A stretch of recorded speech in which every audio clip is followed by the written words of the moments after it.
I'm Dan Ramey, Litter Media. In this episode in our series following 5 Chillicothe High School seniors in the CHS STEM program with special projects, we meet a Cavalier who's monitoring the weather.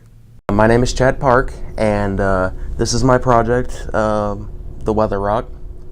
The name came from kind of a joke with a couple of my friends where if you take a rock and put it outside, it's always will 100% tell the weather. This is pretty much the same concept. It started out primarily as me going online and looking for possible like instructables or instructions for me to work off of. And I went online and found something. However, it was kind of out of date. So essentially, to set this up, I worked both with the instructable and kind of doing my own thing. And as the more and more I progressed in the project, the more and more I found out that instructable was out of date. So most of this I had to just wing it and go on my own, do my own research and figure out how these sensors work and how to configure them and stuff like that. So a lot of this code and a lot of this stuff I found and researched and personalized to make it work with every other sensor. And as you can see, I've got all the sensors to work. So the Arduino and the sensors themselves are functioning perfectly, like they're doing their job. So that's when the Raspberry Pi came into the picture. The Raspberry Pi job essentially is after the Arduino, the Raspberry Pi would be collecting the data, storing it, and it would possibly send it up to where it can be, grabbable from like a website or if anyone was requesting it. We got it set up to where it still receive communication from the Arduino because it can still read it. However, the Raspberry Pi is not storing the data properly, and that's what we're working on currently, is getting it to store the data and kind of use it properly. The results are accurate, however, getting it to store the data and work with me has not been going so successfully.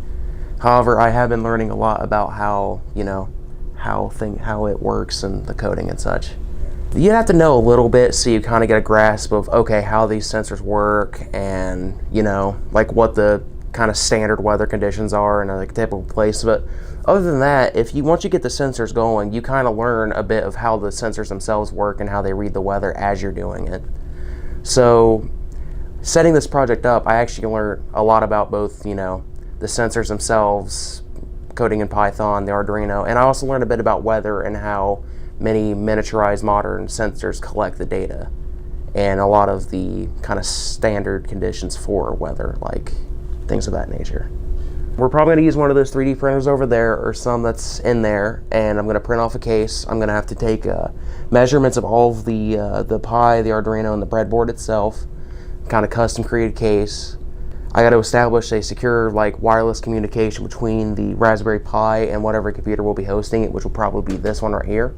I have to perfect the code, so I got to get to be able to store the data, to be able to be pulled off from the internet, to fix any quirks in the code itself, because there are a few, to optimize it and make it a bit more timed perfectly so where it won't endlessly store, but also won't go so slow it wouldn't be illegible, to essentially connect it, to have a permanent power source for it other than it relying on a USB connection. How much is this on your mind throughout the day? Actually, this project's been kind of it's honestly been a significant chunk of my thought, because a lot of the time I'll sit there and I'll be doing other classwork and I'll think of possible ways I can, do this. One of the possible shells of my code I actually thought up while I was at home, and I was sitting there and I was thinking, okay, perhaps I can set up a loop and have it set up data like that.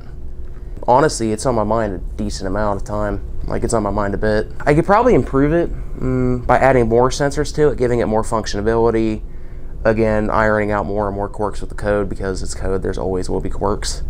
I guess maybe upgrading the storage so it can hold even more data. Something I think is fairly interesting is how almost all of our projects, like everyone else's, kind of ties into environmental science in a way.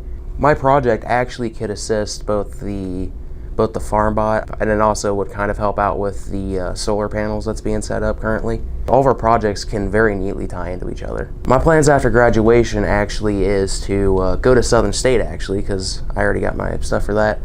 I'm going to be going up to a bachelor's degree in IT, and then probably after getting myself settled down a bit, I might go for a master's, depending on how things go after I get my bachelor's. The weather rock actually helped me significantly towards getting towards my graduation, primarily because this kind of ties in almost directly into some of the classes I'll be taking in college. So it kind of is giving me a bit of a head start in having to go and research different aspects of Python, the Arduino, and the Raspberry Pi, which will be covered in my classes. So it kind of is giving me a bit of a jump start in those classes. Park is hoping the Weather Rock project is finished in time for graduation, but if not, much of the research and work has been done for his project's successor come next school year. Watch for more on the CHS STEM projects here on our Litter Media YouTube channel. And remember to subscribe. When you do, you'll get notification when the next video is posted. I'm Dan Ramey. Thanks for watching Litter Media.